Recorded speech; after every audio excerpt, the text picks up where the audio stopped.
Hello, folks, and how's everybody doing this evening? Thank you for joining us for the halftime report. Tonight, what I'll be doing is unpacking the current market conditions, the economic trends, as well as some terminology, so on and so forth. Disclosures. So, Triumph Capital Management, we are an SEC registered firm with our home offices here in Denver, Colorado. Everything tonight is educational. We do suggest that you seek advice from your own financial advisor if you're not already using Triumph Capital Management, so on and so forth. Sometimes we do this presentation live, but for tonight, doing it over the web, no one needs to silence their phones. Your questions are welcome, but of course, since we're doing it on the web, typically we ask if you do have questions to please email. My contact information is at the end of the presentation. If you would like these slides, we're more than happy to provide them to you. A little bit about myself. My name's Derek Eichenwald. For those of you who do not know me, I have the distinct pleasure of serving as the Chief Executive Officer of Triumph Capital Management. And tonight I'm going to unpack a few things. So the agenda. The agenda for tonight, we will review the U.S. markets for the first half of the year. We'll talk about a second outlook, a second portion of the year outlook. We'll talk about where we are now and what's ahead for the remainder of 2025. So let's dive on into it. Let's talk about the first half of the year. As you all know, the market started off. We started trading on January 2nd of 2005. And for the first month and a half, markets were off to the races. In fact, when we got to February 18th at the close of business, the S&P 500 was up 4.5% for the year. The first half was obviously marked by overwhelming themes such as we had some post inauguration enthusiasm. We had the markets kind of growing from that. And then we got into this entire tariff talk. And when we got into the tariff talk, as you can see here with the orange line, markets started to sell off. And believe it or not, by the time we got to about April 8th, right around April 8th, the market from its high on February 18th was down close to 20% for the year. As we got later in the month in April, the White House did announce that they would pause tariffs for 90 days. And as you can see here with the orange line, we started to see markets come back. The US and China actually struck a trade deal of reciprocal tariffs on May 11th. And that's kind of what happened between January 1st up till May 30th. At the beginning of each year, pundits go out there and they predict where is the S&P 500 going to end for the year. As you can see here, Morgan Stanley, JP Morgan, Goldman Sachs, so on and so forth. If we average them all out, the group expected the S&P 500 to end someplace around 6,628. Now, what in the world does all of that mean? Remember, we began the year, or we ended 2024, the S&P closed December 31st of 2024 at 5,882. Therefore, if we got to the end of 2025 and that average, the group average of 6,628 was correct, what that would mean is that we posted about a 12.5% rate of return during 2025. Now, obviously, with these different forecasts, so on and so forth, they also get changed throughout the year. Well, on May 30th, we closed the S&P 500 at 5,912, as you can see on the screen. We were no place near come the halfway point, achieving that 12% rate of return. In fact, again, we began the year or ended December 31st, 2024 at 5,882. So it only added like 40 points to the S&P 500. Let's keep working here. As of the close of business yesterday, here is where the market stood. The S&P 500 was up 5.92% for the year. The Dow Jones Industrial Average was up 4.38% for the year. And the NASDAQ, the tech heavy NASDAQ, was up 5.71. So we've really come a heck of a long way in June and July. When we got to, as I mentioned, we're at the midway point on May 30th. Markets were basically flat for the year, having already been down 20%. And really, over the last month and a half, we've really had this robust market really come roaring back. The next slide, most of you have seen, but I really love it and I want to unpack it for a second. What you're looking at here is the solid blue lines represent what the S&P 500 did in any particular year as far as rate of return. For instance, in 1990, the S&P 500 was down 7%, but at one point it was down 20%. If I go to the next year, 91, at one point during the year, it was down 6%. However, we ended up for the year up 26%, as my chart shows. This year, as you can see, 2025, as I mentioned earlier, at one point during the year, we were down 19%. However, as of the close of business yesterday on the S&P 500, we finished just shy of 6%. It's pretty remarkable. One thing that I want to draw your attention to, however, are those blue diamonds that are on the screen.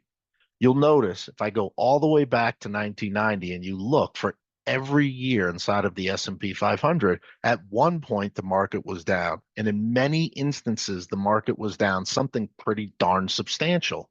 However, as the blue lines indicate, or the blue bars indicate, in many years we ended the S&P 500 in nice double-digit positive territory. So if I go back to that original slide and we talk about where markets closed today, remember the group average was 6,628. We closed on the S&P 500 today at 6,225. Based upon that, what that would mean is we are about 400 points away from hitting that average. It's only about 6.4% away. Will we get there? We'll talk about that. I'll unpack some of the economic numbers. I'll talk about some of the forecasts, so on and so forth, that we see inside of the market and where we see things going. These first few slides were just to give you a little bit of history of where markets were for the first part of the year. One thing that I hate about these analyst forecasts is that they always get redone.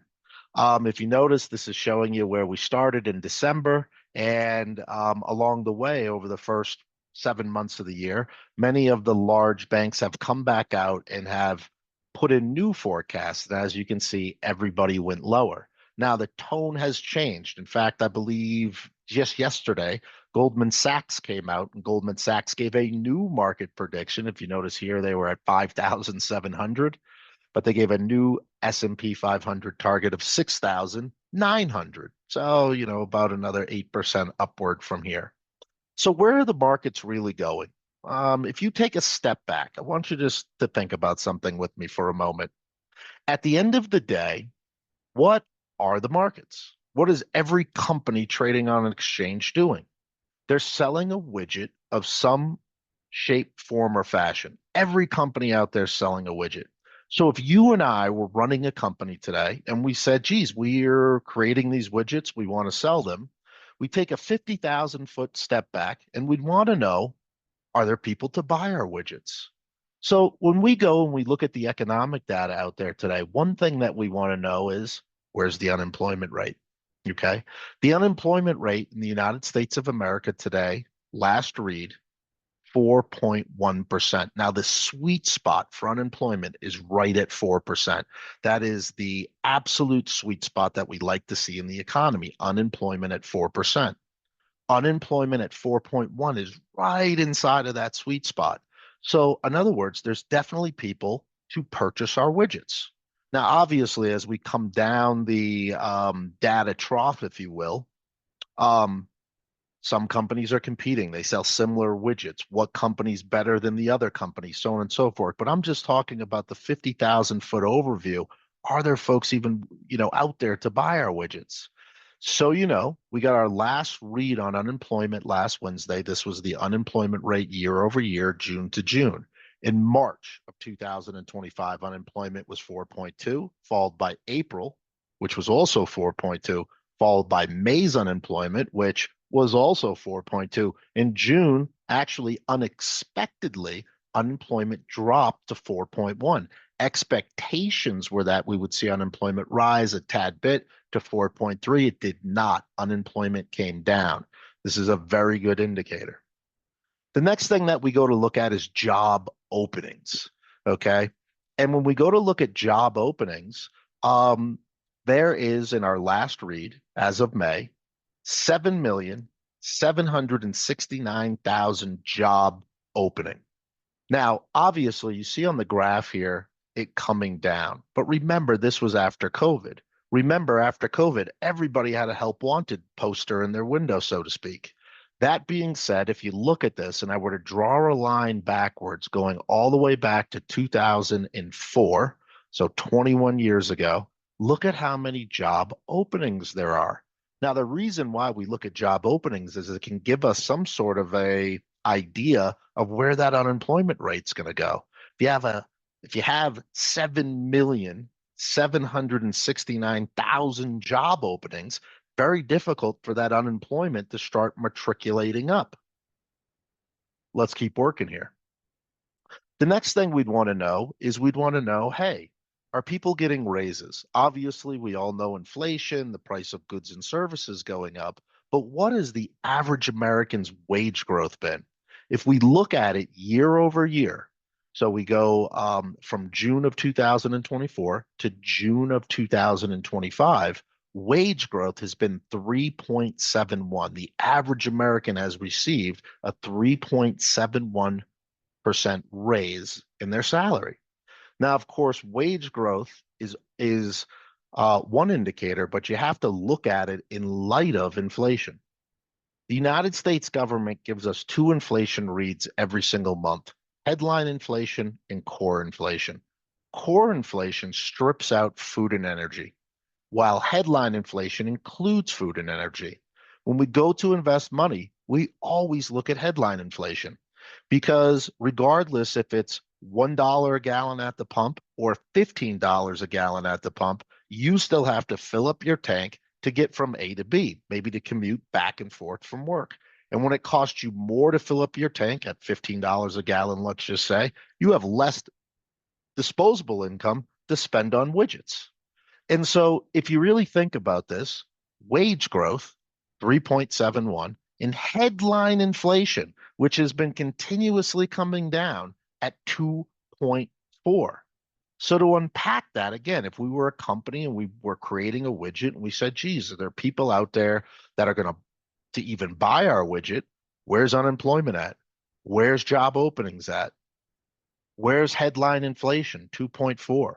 Where's wage growth? 3.71. Average American over the last 12 months has effectively received a 1.31% raise. Therefore, heck, we got a ton of people working. We got a ton of job openings. If you want a job, there's one out there for you, so to speak. And people have gotten raises. So let's keep manufacturing our widgets, so on and so forth. And by the way, it is of no surprise, we really just got through Q1 earnings. So Q1, when you're a publicly traded company, people always say Wall Street lives from quarter to quarter. That isn't issue Wall Street has. That is, if you're a publicly traded company, you are required to issue quarterly returns. In other words, what did you do for the quarter? That's a requirement. And that's why you have every single quarter earnings season. And during earnings season, it was expected, okay, that on average, the S&P 500 companies would grow by about 7%, okay? Well, with that economic data that I just showed you, full employment, tons of job openings, inflation coming down, down, down, and wage growth going up, up, up. And by the way, another thing on wage growth, when you have those many job openings, what do companies do? They don't want to lose their employees. They give even further, raises at work. So it was of no surprise as we went through Q1 earnings 2025, which we really just got done with, companies crushed their earnings estimates. Initially, as I mentioned, S&P 500 companies on average about a 7% growth. We came in closer to about 13.5% growth. As these quarterly earnings started to come in, that was another thing that drove markets up. You started to get some clarification on where tariffs were, so on and so forth, with the Chinese deal. But at the same time, you start to get companies giving out their Q1 quarterly earnings, and they were knocking it out of the park. In fact, 78% of S&P 500 companies beat their earnings estimate. Um, and that is just simply fantastic. That is simply fantastic, and that's why you see earnings as earnings go, so does the stock market. At the end of the day, what in the world is the stock market? So I mentioned earlier, every company on the stock market's selling a widget, but what is the stock market, quite frankly? All the stock market is a pricing mechanism. What I mean by a pricing mechanism is it's letting you know the value of a company that you own. And how are companies valued? Some of you know the answer to this question, but companies are simply valued based upon their earnings. If you and I own a business together that isn't publicly traded, and let's say over the last 5 years, every year on average, we make about $1 million top line. We then have 900 grand in expenses. We pay our employees, we pay our rent, we pay for our products, so on and so forth. And at the end of the day, we're left with $100,000. And we're privately held. We're not publicly traded. And we've been running the business for 30 years. And we went to go sell it. Well, if we went to go sell the business, how would it get valued? They'd say, hey, you make 100 grand on average bottom line. Business is worth someplace between 3 to 5 times earnings, 300 to $500,000. And when publicly traded companies report their quarterly earnings, the same thing happens. So when you hear about companies beating their earnings expectations, their stock price goes up. And when you see companies not beating their earnings expectation, their stock price goes down because all the stock market is a valuation metrics. Okay. In addition to it, every single quarter, when companies give their actually what their earnings were, they also often give guidance. Here's what we expect our Q2 earnings to be. Now, think about that for a minute and think about tariffs and think about it. Even if we were a small business, I said we make a million top line, 900 grand in expenses. But inside of those $900,000 worth of expenses, let's say some of that is product that we bring in. And at 9 o'clock in the morning, the Trump administration is saying that there's a 25% tariff. By noon, there's a 50% tariff. By 3:30 that day, it's a 180% tariff. Just the next day, it's back down to 10%. And if you thought about it, if we were running a business today, in the past, I've always used an ice cream store, but let's just say it was an ice cream store. Heck, we're bringing in spoons, we're bringing in paper cups, we're bringing in the paper things that go around cones, we're buying refrigerators, so on and so forth. And if all of a sudden the cost of those things increase by 50% or 100% or 20%, our bottom line, our $100,000 on average revenue also goes down. Yes, we may pass that on to the consumer, blah, blah, blah, blah, blah. But if you were thinking about it like the stock market does in a real-time valuation metrics, why were markets so volatile once the administration announced all these tariffs? And there you have it. That's exactly why. And in addition to that, when companies were giving guidance as far as Q2, they were saying, we have no idea. Yes, the consumer's strong. Yes, we continue to sell widgets. Yes, we're employing artificial intelligence to make ourselves more nimble, and profitability should go up. However, the product, the widget that we sell, so much of it perhaps has tariffs on it. And in addition to that, in 2025, the entire tax bill that was passed about 5 years ago was set to expire. So that was another thing that was hanging over profitability. If your tax rate was going to go up or go down or stay the same and you didn't know, how would you give guidance? Those are two huge things. In fact, if you look at your own tax return, one of your biggest bills, I almost guarantee you, is what you pay in taxes. And if somebody said, hey, how much are you going to earn next year? And you had no idea what to compute for your taxes, it would be very difficult. So we had like this hazy kind of guidance during Q1 earnings, so on and so forth. And but looking backwards, as you all know, tariffs really didn't affect corporate earnings in Q1. And we'll talk more about tariffs as we go through and how they may affect earnings in Q2. I'm not done with the tariff talk here. By the way, if you look at when there's quarterly calls. So we're able to dial in and we're able to listen to them all, so on and so forth. And this is a very interesting chart. This is simply showing if you look at Q1 earnings calls of Fortune 500 companies, these are the amount of mentions that CEOs or CFOs said during quarterly earnings calls. In other words, you can see the large pickup of tariffs and how that was affecting their forecasts. Let's keep working here. Let's talk about some market forces. If I go back essentially a year ago to June of 2024, as many of you know, we look at these speedometers, and green is obviously positive, yellow is neutral, and red is cautionary. But if I go back a year ago, you'll notice that this was before the presidential election. And back then, 1/3 of the economic and financial indicators were positive. Okay, we see that.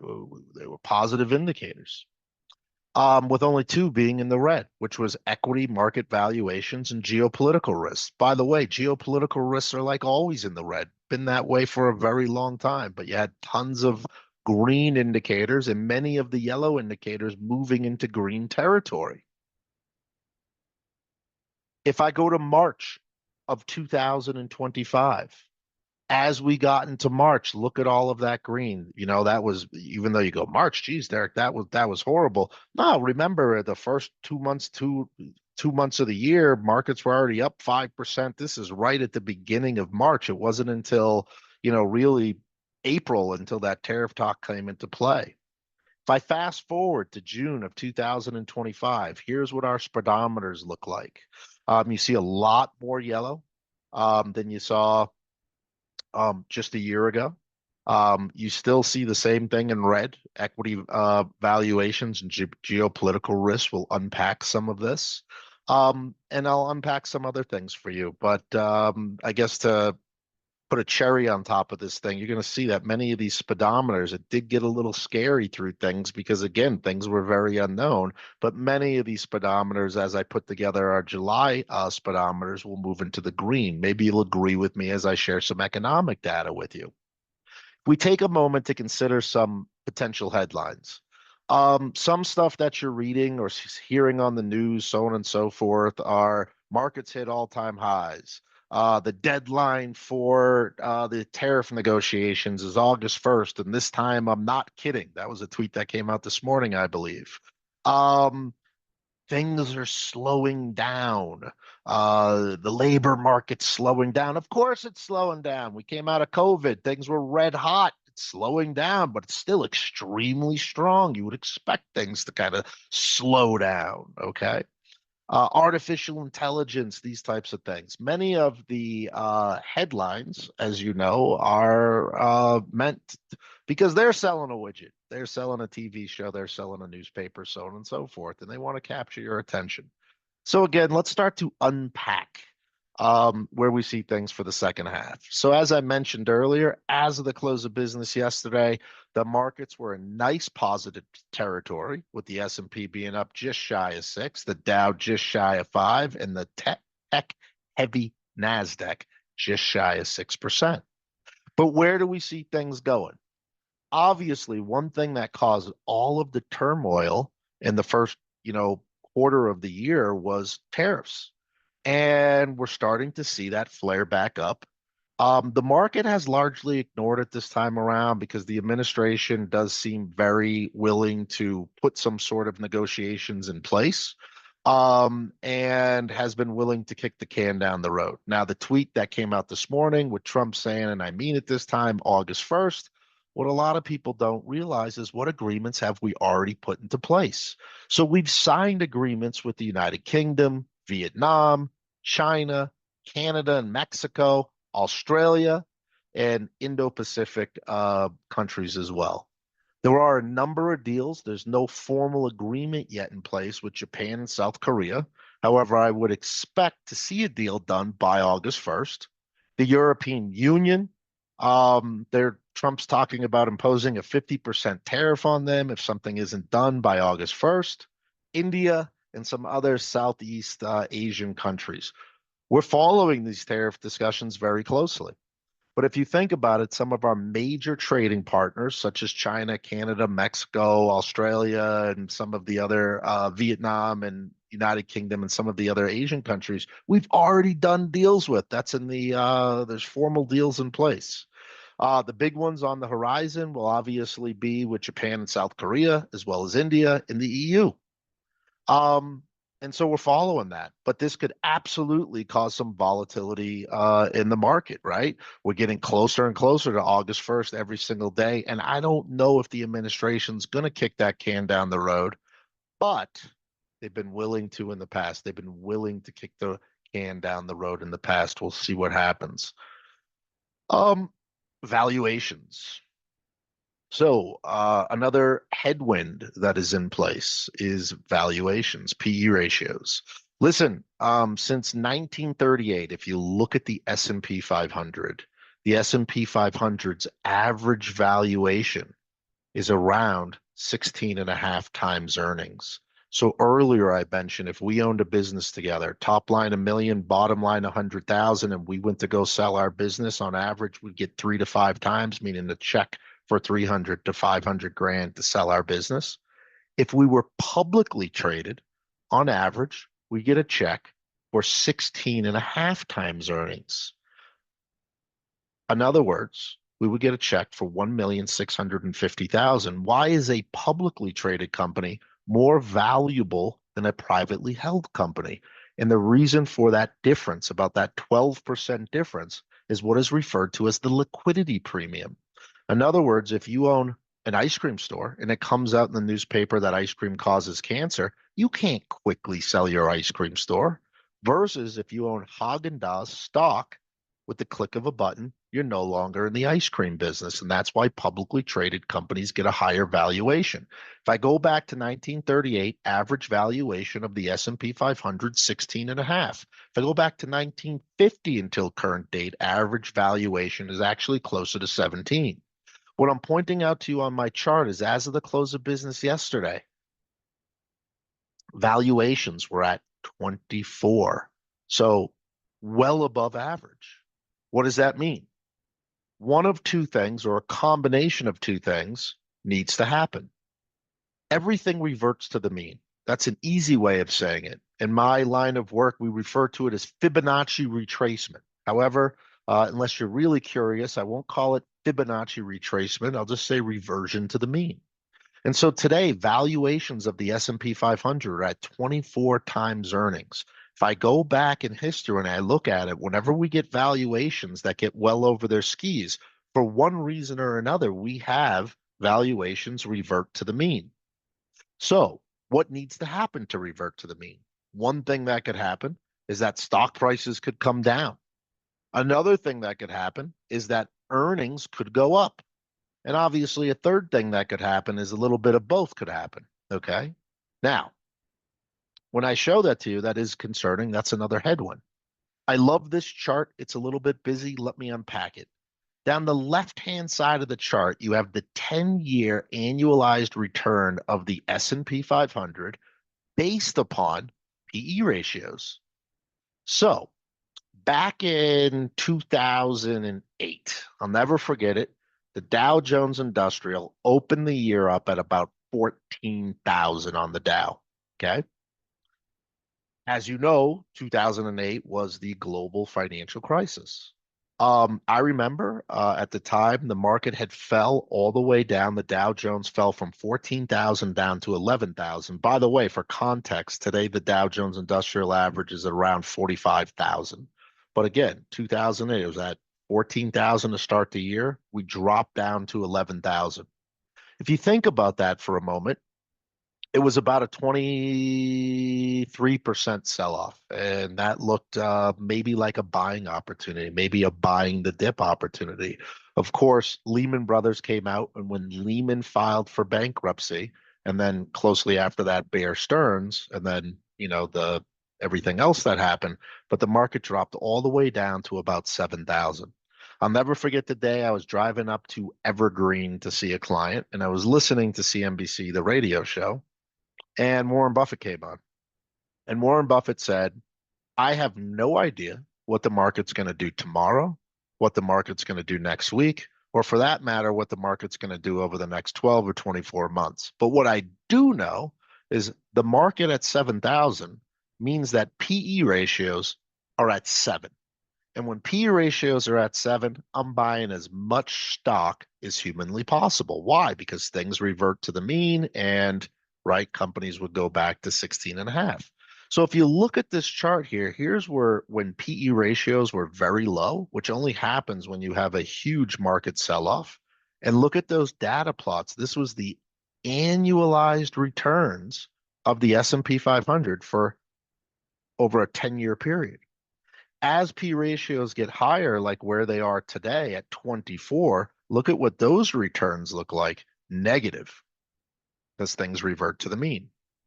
That being said, if we look at the S&P 500 for a second and we break it down by sector. So the S&P 500 is made up of 11 sectors, as many of you know. The S&P 500, when it's made up by those sectors, people tend to believe that the S&P 500 is just 500 of America's largest stocks, which of course it is. But when we put them into sectors, those sectors have different weightings. So for instance, technology represents 31% of the S&P 500. In communication services, which smell and look an awful lot like technology companies, for instance, in communication services, you have Facebook or Meta, you have Google, you have Netflix, so on and so forth. In technology, you have companies like Apple. But really, if you think about it, the technology sector, a combination of tech and communication services, it represents north of 40% of the S&P 500. When you blend them all together, you obviously get this S&P 500 right here. But if you look at these are the forward P ratios by sector. Look at that. Energy is lower than the average, but almost every other sector is much higher than the average. Now, all of that being said, PE ratios are not a wonderful predictor of short-term movements in the market. They just aren't. A lot of times when you have a high PE ratio, there's a lot of enthusiasm in the market. Markets continue to go up. It's just a matter of, hey, are those earnings going to continue to grow? So to answer that question, just think back. People, one of the reasons why I started with the labor market, unemployment, 4.1, coming down from 3 months, stuck at 4.2. Inflation, headline, ultra low at 2.4 roughly, okay? Wage growth once you combine all the numbers. So will companies continue to sell their widgets based upon that labor market? You would probably think yes. Will inflation continue to come down? It's amazing to me that it continues to come down, but it has been. And let me tell you, if these trends continue, corporate profits will continue to look good, and maybe the latter will happen. Markets don't need to sell off because earnings will go up. But of course, other things could happen. Inflation could start to spike. If inflation starts to spike, companies cost them more money. They start to lay people off. Why? They're not selling as many widgets, so on and so forth. In the short run, however, if I think about it on a scale, there's an awful lot on the scale, at least for the short run, that would lead me to believe that markets will continue to run and will continue to see strong corporate profits. That is combined with a few other things. The Federal Reserve. As many of you know, we started off the year, the market believed that the Federal Reserve was going to cut rates 5 times in 2025. Here we are, July 8th. no interest rate cuts have occurred in 2025 by the Federal Reserve. The Federal Reserve starts their two-day meeting July 29th, ending their two-day meeting on July 30th, at which time they will announce if they are going to make a rate cut. As I've been saying, if you've attended these meetings before, if you've attended these webinars before, if you haven't, you can go to our website. They're all posted. So fact check me if you'd like. But what I've been saying since the beginning of 2025 is I didn't believe there would be any rate cuts in 2025 based upon the economic data. As many of you know, the Fed has a dual mandate. They like unemployment to be at 4, we're right next to it, and they like inflation to be at 2. And when I say inflation to be at 2, they're really looking at core inflation. I guess they kind of look at both, but we're still a little heavy in core inflation. But why do they cut rates? They cut rates to stimulate the market. In other words, they cut rates so unemployment comes down. Well, remember, at 4%, we're right, or 4.1, we're right where it needs to be. It doesn't have to come down. Inflation at 2.4 on the headline. They don't have to cut rates. It's already right near that sweet spot. Anyways, I do think this. At the beginning of the year and the end of 2024, I even was saying, hey, I don't even believe they should have cut rates like they did 2 times in 24. What I am saying now is I'm changing my tune to that. I believe that when we get to the fall, September and October, especially as we lead into December, we will start to see some rate cuts by the Federal Reserve. However, that's based upon today's economic data. This is the Fed's rate plot. So today, the federal funds rate is at 4.5%. The reason why you see it on the screen at 4.33 is even though the federal funds rate's at 4.5 today, remember, when you blend that rate, different times where the federal funds rate was at different levels, the blended rate is at 4.3. The Fed on their own website shows themselves cutting rates, which, by the way, they have shown that on their scatter plot diagram over the last 24 months. You're continuously seeing Trump attack Jared Powell, who's the chairman of the Federal Reserve, in the news media, so on and so forth, saying that he's late. Last week, President Trump sent a letter to Jared Powell saying, hey, you're always late. You need to go ahead and cut rates. The Federal Reserve remains, they're supposed to be not affiliated with any political party. Powell is a registered Republican, by the way, but they're not supposed to take guidance from the government like the Republican or the Democratic Party does. And of course, Powell hasn't done that. Trump pressured him during his first presidency, and we're starting to see that pressure being reapplied. I think the Fed is very nervous about tariffs and what tariffs could do if they do take effect. I also think that why would the Fed cut rates and heat up an economy that is almost perfect? It's not too hot, it's not too cold.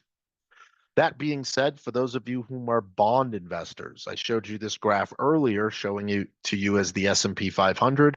What you're looking at now is you're looking at the Bloomberg Aggregate Bond Index. Same data information. In other words, the solid blue bars show you every year from 1990 until current date what the return was of the bond index. And again, you have those blue triangles. It's very common. It is the rule, not the exception to rule, for both the S&P and the bond index, the Bloomberg Bond Index, at one point to be down. In fact, this year we were down 3% in the bond index. As of the close of business yesterday, we were kissing up 3% for the year.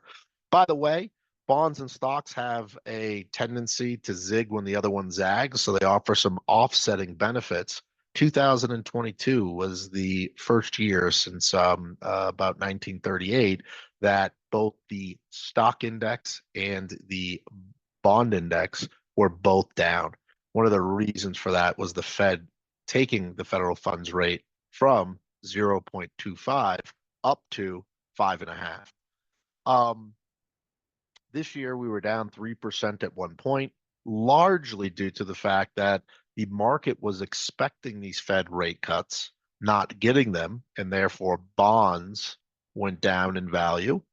As I mentioned earlier, today I feel like we're getting closer to rate cuts, and very similar to the stock market, you've seen the bond market come back. As many of you have heard me explain before, it's a seesaw. In other words, what I mean by a seesaw is when the Fed cut rates, bond prices go up. When the Fed raises rates, bond prices go down. The big beautiful bill. Obviously, this was just signed into legislation on July 4th. There are many things in the big beautiful bill. It's almost 900 pages long. I spent the weekend perusing through it. There are other things in the big beautiful bill, but what is on my screen right now are some things that we believe will affect the market. So not only did we get some certainty of keeping the current tax code that's in place, therefore not allowing it to expire. We also got some updates. So standard deductions went up. Standard deductions all grew, so bigger deductions for 2025. Well, think about that. If you have a bigger standard deduction on your tax return, that simply puts more money into your pocket. You're not paying as much to the government. Therefore, you have more disposable income to do what? Buy widgets. Another weight on the scale, at least in the short run, of why the market, we believe it'll continue to run. They did do something with auto loan interest. You're able to deduct up to $10,000 a year for U.S. assembled vehicles, and it does phase out like many things that the government does once you have higher income earnings. No tax on tips. It exempts up to the first $25,000 of tips. I don't know if it's on here. Yes, I did put it on there, but it applies to cash tips only, not electronic. So if people are paying with their credit card and tipping you on a credit card, that is still looked like income. Overtime deduction. There's still going to need to be some IRS guidance on this, because when you work overtime and you get your W-2 at the end of the year, there's no distinction of what's overtime and what isn't overtime. So that's why it says IRS guidance, but similar to the no tax on tips, overtime deductions. Okay.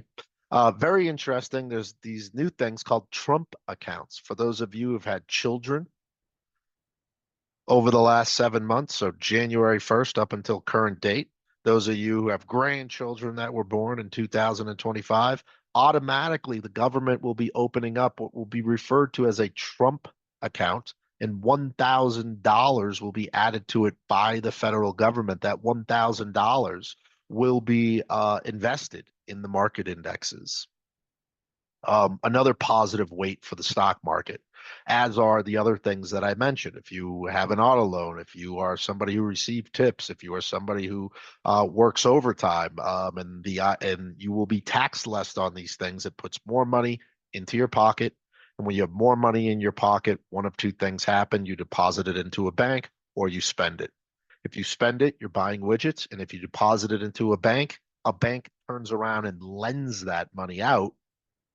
And what is that person doing when they took the loan? They're buying widgets.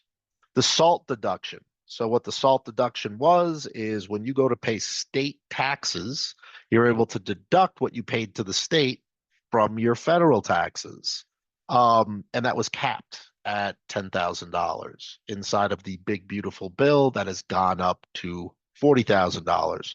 They've also increased the federal debt ceiling from 4 trillion to 5 trillion. Obviously, this, among other things, are what Republicans are butting heads about, and there's a little taste of that with Elon and Trump. Manufacturing sector and small businesses, raising deductions, so on and so forth. And there's a handful of other things, such as Section 179 and blah, blah, blah, blah, blah.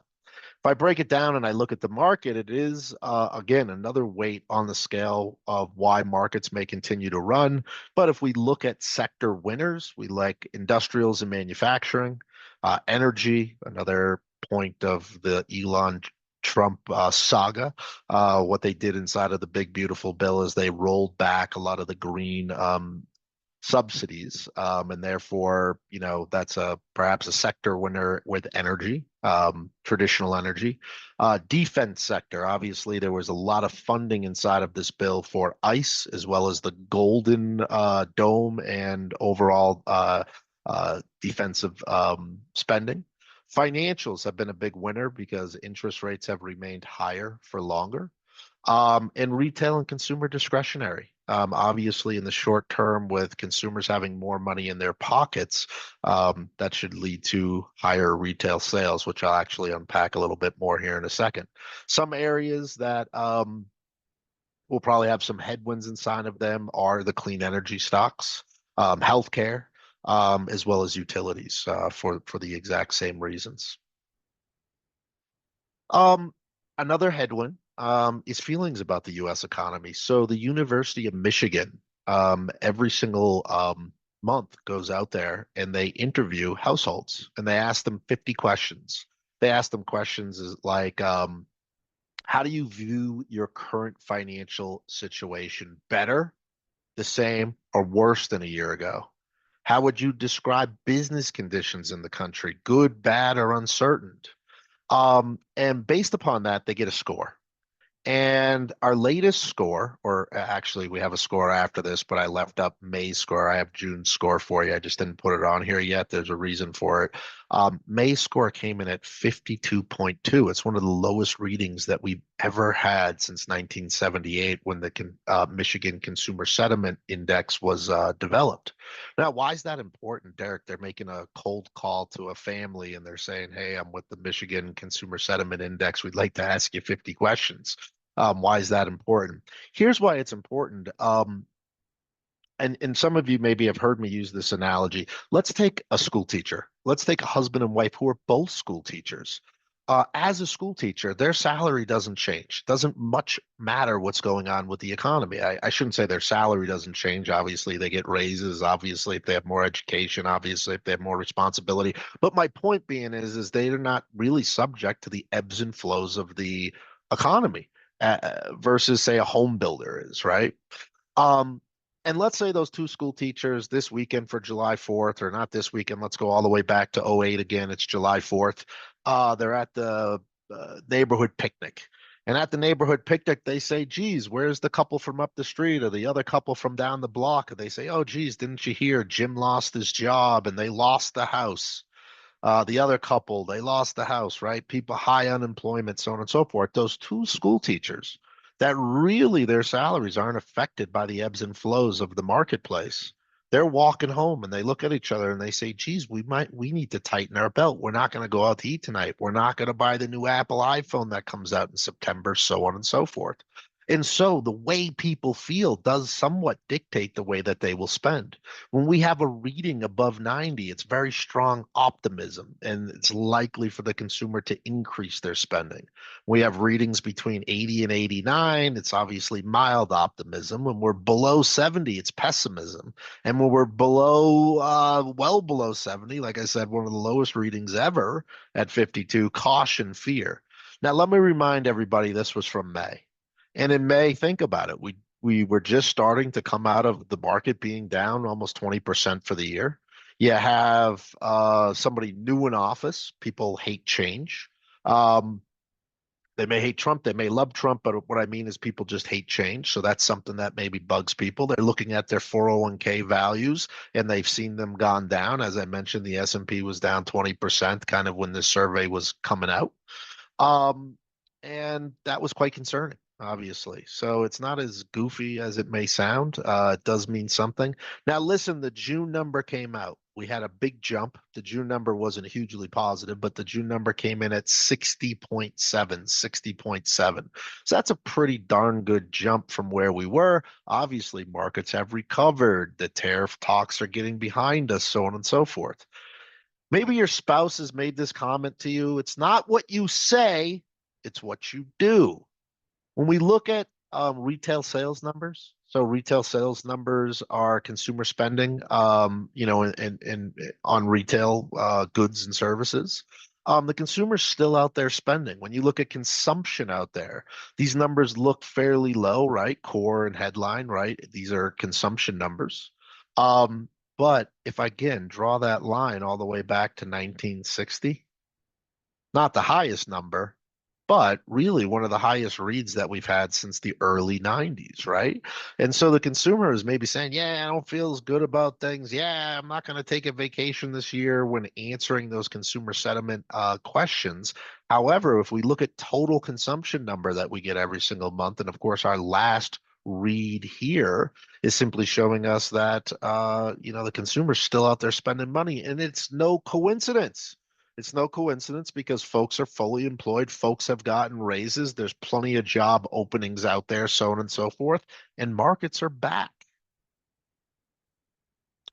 If I look at that slide that goofed up on me, but if I look at this, if I throw this on here, if we look at it during the first quarter from 2025, from the fourth quarter of 2024, the United States consumer spending increased to $16.3 billion. That's this tiny little increase you see here.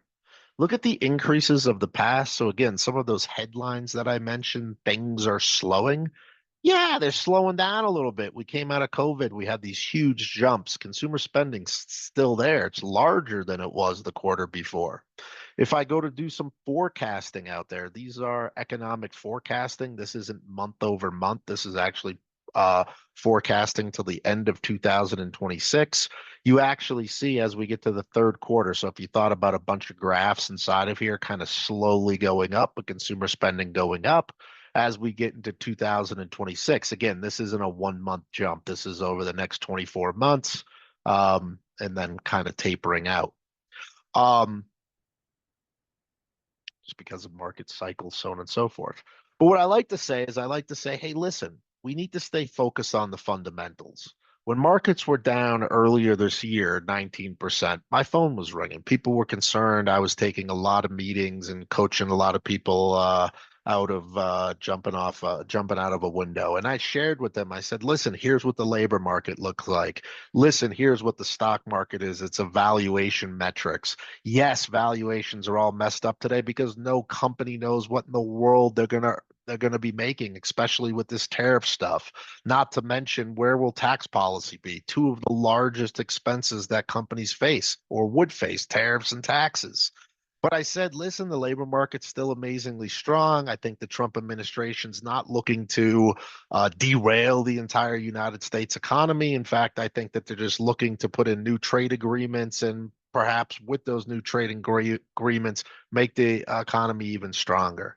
And when I say focus on fundamentals, again, we were down 19%.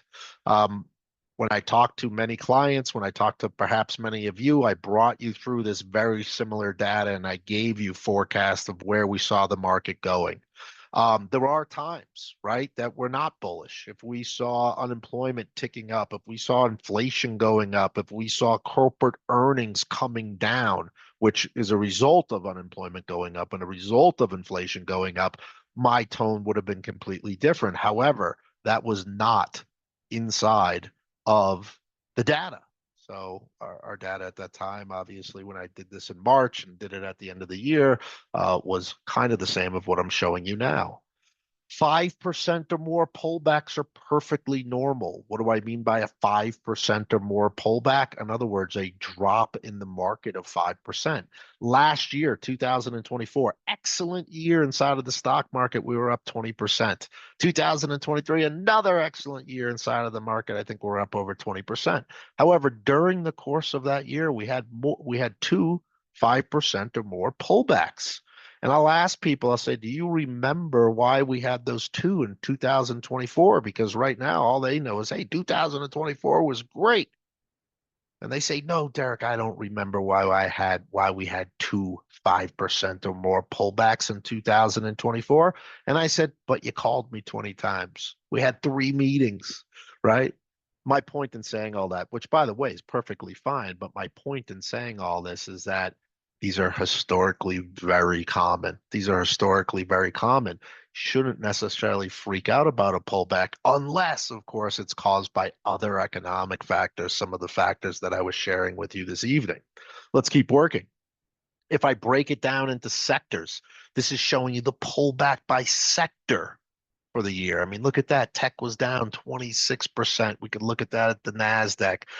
Communication services, again, looks and smells very similar, like tech down 23%. Some of the more resilient areas of the market, such as healthcare, and such as utilities, had pullbacks, but they weren't nearly as large as the some of the other sectors, some of the areas um, you can cut from. And so, listen, we've been at this now for an hour. I'm notorious for going over. In 2025, for those of you who join normally, I've said I'm not going to go over. It's my pledge to you in 2025. I normally start these at about a minute or 2 minutes past the hour. So we've been going from 6. It's almost 7. I have 4 minutes left. This is really the end of the presentation. I really wanted to give you an idea of how the first part of the year worked. As we saw, corporate earnings were very strong, as I shared with you. The volatility in the market was largely caused by unknown tariffs, or really unknown corporate profits because of tariffs. And what the tax situation would be. The tax situation took, a back seat to the headlines of tariffs. We've put the tax question behind us. We've signed deals with many of our major trading partners: Mexico, Canada, China, Vietnam. There are still some on the table that are very important: India, the European Union, the UK, so on and so forth. Um, that will cause some volatility over the next 20 days. But I guess maybe as a weight or markets continue to run, as those trade deals do get signed, and I think many of them will, um, that is yet another catalyst for the market in the short term. As we turn the page here, getting into the second half of the year, with the unemployment situation being what it is, meaning very strong, with the fact that inflation continues to come down, with the fact that I believe we'll see a rate cut. In fact, I think we'll see two before the end of the year, kind of based upon the data today. With the fact that based upon the big beautiful bill, right, wrong, or indifferent, again, none of this is political commentary. People accuse me, no matter who's in the office, they say to me, Derek, you're a Biden fan. Derek, you're a Trump fan. I say, no, no, no, no, no. I say, here's the table. The table has been made because the bill has been passed. I am trying to explain it to you with some enthusiasm at some level and relate it to the markets, and that is simply it. The tax bill has been passed. The tax bill, again, right, wrong, or indifferent, has cut taxes for many. And with the cut in taxes, that puts more cash into the consumer's pocket, which again leads to consumer spending. Consumer spending, which is based upon unemployment and the labor market, so on and so forth, is really the mother's milk for the stock market because of earnings. Earnings is the mother's milk. Companies continue to invest in AI, making themselves more productive and getting a bit more juice out of the orange juice, if you will, being able to juice it for a little bit extra, which is again leading to corporate profits. And so, at least right now, the second half of the year, although valuations are high and although, yes, things are slowing, but they're slowing based upon data over the last 24 months, and they're still very strong. Um, but sitting here today in front of you, looking at the tea leaves, so to speak, and again, nobody can predict the future accurately. Um, things do look very strong. I do think we'll have some volatility, especially over the next 20 days with these trade deals getting done. But I do think as we get to look at Q2 earnings, Q3 earnings, as long as unemployment stays intact, we will see corporate earnings that are very strong, and therefore we'll have a very strong market. Um, Obviously, we're paying attention to this data every day, and as well as other data. I obviously just shared with you a few bullet points of the mosaic of data that we look at. Based upon that data is what gets us concerned. What gets us concerned is not necessarily the market being down for 45 days, 19%. What gets us concerned is if we start to see unemployment tick up. I'm not talking about going from 4.1 to 4.3. I'm talking about going from 4.1 to 4.3, then to 4.5, then to 5. corporate earnings starting to deteriorate. That's what gets us worried. Based upon that, we make market adjustments.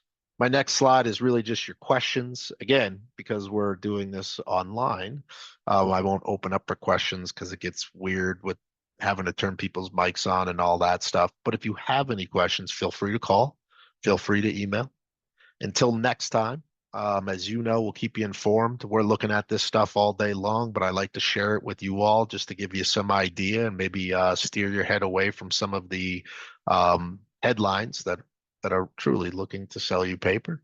And for those of you who don't know me, again, this is me, Derek Eichenwald. That's my address here at work. That's my direct line.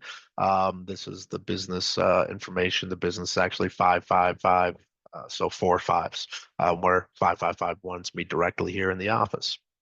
You can visit us online. Online, you're able to schedule an appointment with myself via Zoom or in the office, as well as other members of Triumph Capital. Thank you all for joining. I appreciate it. I'm happy to get this information out to you. I'm signing off. I hope you all enjoyed it. And truly, I kept this within 60 minutes. It is now Mountain Standard Time 7:01. We officially started at 6:02, so I'm right there at the finish line. Thank you all for hanging in. If you have questions, want to dive into any of these topics more in depth, more than happy to do it with you. Thanks again. Signing off, Derek Eichenwald.